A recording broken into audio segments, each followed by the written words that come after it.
আপনি দেখছেন বিনি পয়সায় বিনোদন। জুনি অঙ্কিতের ভালোবাসায় মজেছে, সেই কথা সবার সামনেই বলে দিল।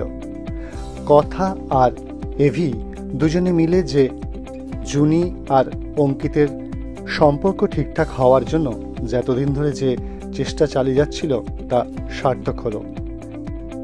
একটি খেলার মধ্য দিয়ে সবার সামনে জুনি অঙ্কিতকে যে ভালোবাসে তা সবার সামনেই বলে দিল। সবাই অবাক, কথার দিকে তাকিয়ে রয়েছে এভি। শুধু তাই নয়, ফ্যামিলির প্রত্যেকেই চাওয়াচাই করছে এবং ভীষণ খুশি হয়েছে অঙ্কিত আর জুনির এই রিলেশন ঠিক হওয়ার জন্য। সমস্ত খবরের আপডেট জানতে চোখ রাখুন বিনি পয়সায় বিনোদন।